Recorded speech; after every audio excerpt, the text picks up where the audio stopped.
شاہ جی ماشاءاللہ، نبی پاک صلی اللہ علیہ وسلم کا فرمان ہے کہ مجھے معلم بنا کے بھیجا گیا۔ آپ نے بھی اپنی زندگی میں معلم بننے کا فیصلہ کیا اور بطور معلم آپ نے اپنی خدمات سر انجام دی، تو اس طرف آنا کیسے ہوا؟ جیسے میں نے پہلے انٹرویو کے حصے میں بھی عرض کیا ہے کہ میرے والد صاحب بھی ٹیچر تھے، تو میں بچپن سے ہی یہ جو ٹیچنگ کا جو سلسلہ تھا وہ محسوس کرتا تھا کہ یہ مجھے میرے مزاج کے مطابق مجھے سوٹ کرتا ہے۔ تو جب کالج سے میں فارغ ہوا تو اس زمانے میں مجھے موقع ملا کہ میں نے انٹرویو دیا، تو میں بطور انٹرینڈ ٹیچر میری سلیکشن ہو گئی۔ اور مبین صاحب آپ بھی ٹیچر ہیں، آپ سمجھتے ہیں کہ یہ جب آغاز ہوا تو میں سوچ بھی نہیں سکتا تھا کہ بعد میں اس پروفیشن کے ساتھ اتنی زیادہ ڈیڈیکیشن کے ساتھ، کمٹمنٹ کے ساتھ آگے بڑھوں گا۔ حالانکہ اکثر اوقات دیکھنے میں یہ آیا ہے کہ جو لوگ اس شعبے سے وابستہ ہو جاتے ہیں تو بعد میں یہ اسی شعبے کے ہو کے رہ جاتے ہیں، لیکن میں شروع سے ہی اس شعبے کو اپنے لیے ایک بہت بڑا امتحان سمجھتا تھا اور میرا آئیڈیا تھا۔ اور اس زمانے میں جب معلم بنا تو میں اس زمانے میں بھی بآواز بلند یہ کہا کرتا تھا، اعلان کیا کرتا تھا کہ یہ شعبہ جس طرح آپ نے اشارہ دیا ہے کہ دنیا کے تمام جو بڑے اساتذہ ہیں ان کے بھی جو استاد ہیں، کائنات کی سب سے بڑی ہستی، جب وہ فرما رہے ہیں کہ میں اس دنیا میں اگر آیا ہوں تو میرا تعارف جو ہے ایک معلم کی حیثیت سے ہے، تو اس میں ڈیفینیٹلی کوئی فلسفہ ہے، بڑی کوئی گہرائی ہے۔ تو میں نے شروع سے ہی اس کو اپنے لیے جو ہے منزل نہیں بنایا، میں نے اس کو راستے کا چراغ بنایا اور میں پڑھائی میں مگن ہو گیا۔ اور کیونکہ جب میں نے جوائن کیا تھا تو میں اس وقت میٹرکلیٹ انٹرینڈ ٹیچر کی حیثیت سے میں نے آغاز کیا تھا۔ تو میں نے اس زمانے میں ایک علامہ اقبال کا شعر ہے جو میں اپنے اس پروفیشن کے بارے میں کہا کرتا تھا، اور وہ اس زمانے سے میرا عزم تھا کہ گزر جا عقل سے آگے کہ یہ نور چراغ راہ ہے منزل نہیں ہے۔ یعنی یہ شعبہ جس طرح روشنیاں پھیلانے کے لیے علم حاصل کرو اور اس علم کو پھیلاؤ، روشنی کو حاصل کرو، روشنی کو پھیلاؤ، اس نیت کے ساتھ میں پڑھاتا تھا،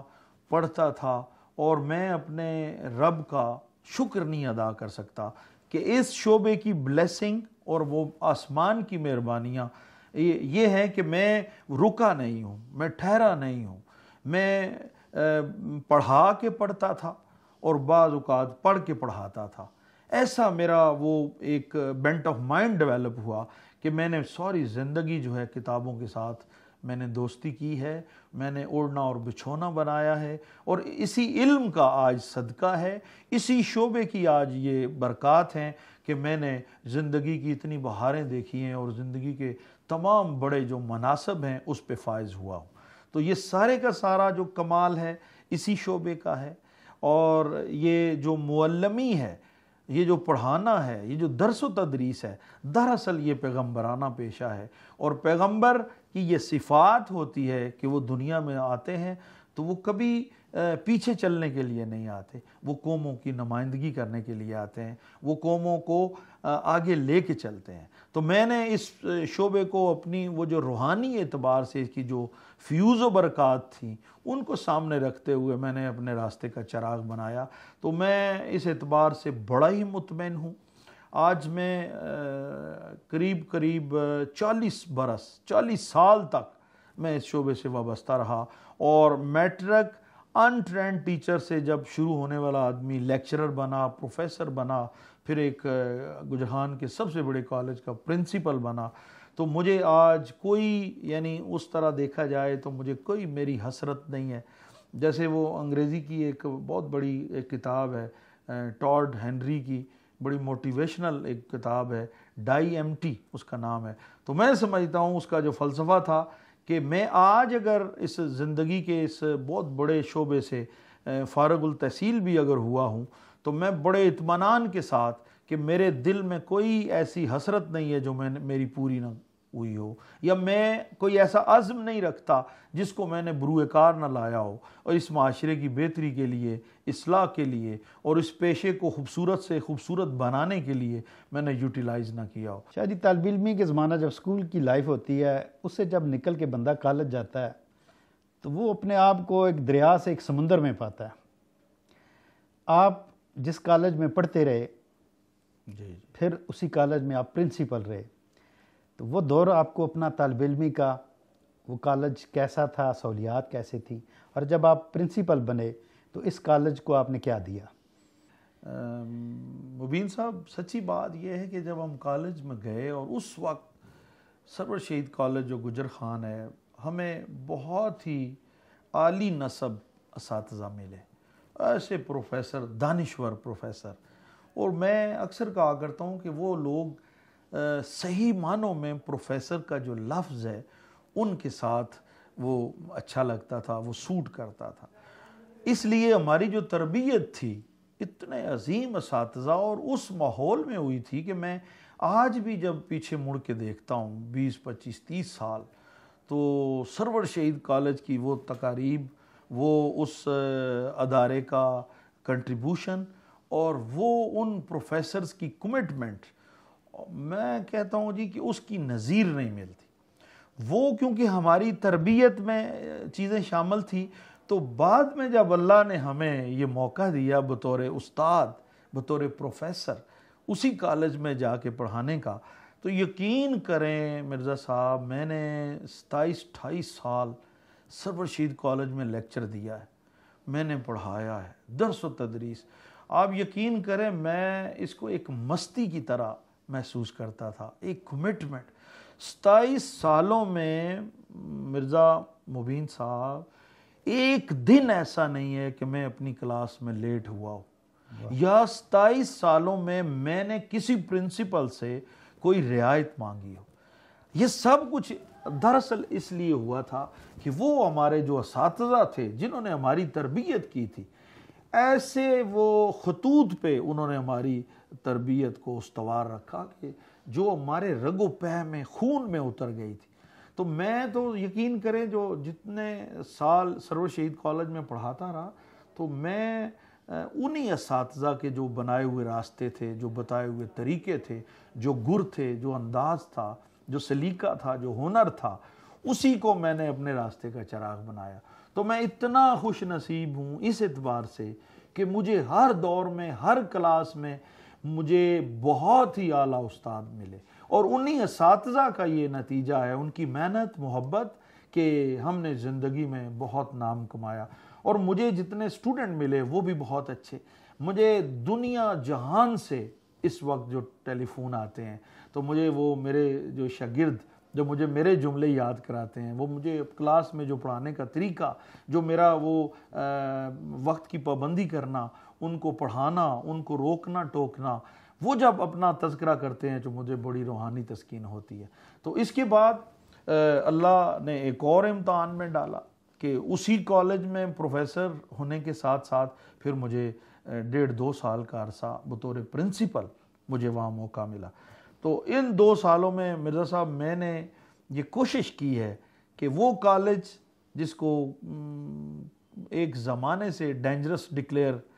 کر دیا گیا تھا، اس کی بلڈنگ کو، اور ہمارے لیے کمرے ناکافی تھے، ماحول اچھا نہیں تھا،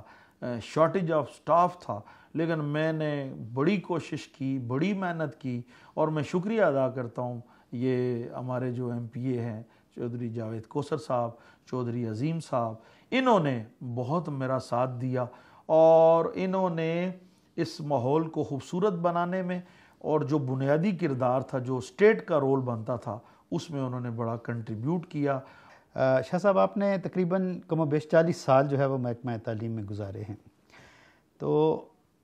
عموماً یہ دیکھا جاتا ہے، پاکستان کی یہ روایت ہے کہ یہاں پہ طبقاتی نظام تعلیم ہے۔ غریب کے لیے نظام تعلیم اور ہے، مڈل کلاس کے لیے اور ہے، ایلیٹ کلاس کے لیے اور ہے۔ تو آپ کیا یہ سمجھتے ہیں کہ یہ فرق جو ہے یہ ختم کیا جا سکتا ہے؟ کوئی گورنمنٹ اس سلسلے میں دلچسپی لے رہی ہے؟ بہت ہی خوبصورت بات مرزا صاحب۔ دیکھیں یہ اس حوالے سے میں آپ کو تاریخی پس منظر میں جواب دینے کی کوشش کرتا ہوں. دیکھیں پاکستان اور ہندوستان بیک وقت معرض وجود میں آئے ہیں، آزاد ہوئے ہیں اپنے اپنے فلسفے کے مطابق، طریقہ کار کے مطابق. لیکن انڈیا میں ایک چیز جو آغاز ہی میں وہاں کے جو ذمہ داران تھے انہوں نے اس پہ قابو پا لیا، وہ تھا فیوڈلزم، فیوڈل لارڈز کو ختم کرنا، فیوڈلزم کو ختم کرنا.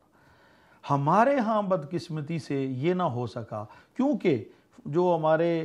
فادر آف دی نیشن تھے محمد علی، یہ جو قائد اعظم محمد علی جناح، اللہ نے انہیں پاکستان کی تخلیق کے بعد زیادہ زندہ رہنے کا موقع نہ دیا. تو اس کا نتیجہ یہ نکلا کہ ہمارے ہاں یہ جو فیوڈل لارڈز تھے، یہ جو فیوڈلزم ہے یہ قائم ہو گیا، اور اس کی جو جڑ تھی اس کو وہ کوئی نظام یا آنے والے جو لوگ تھے، جو حکومت تھی،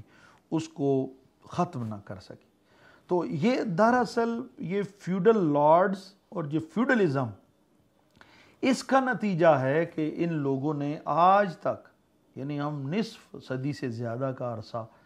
یعنی گزارنے کے بعد بھی اس طبقاتی کشمکش کا شکار ہے. اور ہمارے ہاں کئی قسم کا نصاب تعلیم جو ہے وہ رائج ہے.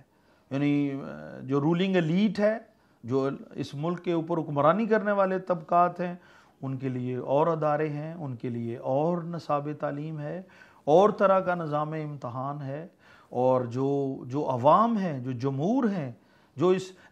جو محمد علی جناح کے اس فرمان کے مطابق کہ میں نے یہ جو قطع اراضی حاصل کیا تھا، یہ جو ملک بنایا تھا، میں نے یہ غریبوں کے لیے بنایا تھا، یہ ڈاؤن ٹراڈن کے لیے بنایا تھا، یہ پسے ہوئے طبقات کی بہتری کے لیے بنایا تھا. قائد اعظم نے کسی جگہ نہیں فرمایا کہ یہ میں نے ملک یہ جو ہے فیوڈل لارڈز کے لیے بنایا ہے، سرمایہ داروں کے لیے بنایا ہے، اور یہ جو ہمارے فیوڈل لارڈز ہیں، یہ جو طبقات ہیں، ان کے لیے بنایا. لیکن کتنی یہ ستم ظریفی ہے، کتنی بڑی بدبختی ہے کہ 70 سال کا عرصہ گزر چکا ہے تو آج بھی ہم ایک نصاب تعلیم نہیں بنا سکے، ایک طرح کا نصاب نہیں دے سکے، ایک طرح کے ادارے نہیں بنا سکے. اور پھر ہم دعویٰ کرتے ہیں کہ انقلاب آ رہا ہے، تبدیلی آ رہی ہے. یہ آج کل کی جو حکومت ہے، اس نے بھی بڑے بلند بانگ دعوے کیے تھے، اور ان کا ایک کلیم تھا کہ ہم اردو زبان کو رائج کریں گے، ہم ایک نصاب تعلیم بنائیں گے، ہم یہ طبقاتی کشمکش ختم کریں گے. لیکن یہ 2 سال کا عرصہ گزر جانے کے باوجود آج تک اس کے اندر کوئی خاطر خواہ قسم کا کوئی اس کے اندر تبدیلی نہیں آ سکی. تو یہ جب تک یہ طبقاتی کشمکش رہے گی، یہ رولنگ ایلیٹ اور ہوں گے اور یہ غریب اور ہوں گے، تو یہ کبھی بھی ملک جو ہے وہ ترقی نہیں کر سکتا. ہم غموں کی دھوپ میں جلتے رہے، سائے جانے کس طرف ڈھلتے رہے. تو یہ بہت بڑا ایک خلیج ہے، بہت بڑا فرق ہے، اور یہ فرق جب تک ختم نہ ہوگا تو ہم کبھی بھی اپنے آپ کو ایک زندہ قوم، ایک کامیاب قوم کے طور پر ہم اپنے آپ کو پریزنٹ نہیں کر سکتے. تو میں یہ سمجھتا ہوں کہ بڑا جینون کوسچن ہے، اور ہم سب لوگوں کو سوچنا چاہیے. ہمیں یہ ہمارے لیے لمحہ فکریہ ہے کہ اس ملک کے جو عوام ہیں، جو میجارٹی میں ہیں، ان کو سوچنا چاہیے، اور بالخصوص جو رولنگ ایلیٹ ہے ان کو اب رحم کرنا چاہیے، ان کو ترس کرنا چاہیے. ہو گیا، بہت ہو گیا. اب 70 سال قوموں کی زندگی میں بہت بڑا عرصہ ہوتا ہے، نصف صدی میں بڑے بڑے انقلاب آ جاتے ہیں. لیکن اب میرا خیال ہے کہ اس رولنگ ایلیٹ کو میں تھوڑا سا اگر سخت لفظ نہ ہو جائے تو میں یہ کہوں گا کہ ان کو احساس کرنا چاہیے.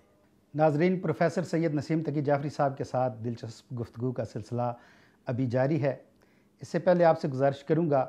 کہ آپ ہمارے چینل چشم پٹھوار کو ضرور سبسکرائب کریں اور گھنٹی کے بٹن کو ضرور دبائیں، تاکہ جب ہم اگلا پروگرام اس گفتگو کا لوڈ کریں تو سب سے پہلے اس کا نوٹیفیکیشن آپ تک پہنچے. اگلے پروگرام تک کے لیے اجازت دیجیے. خدا حافظ.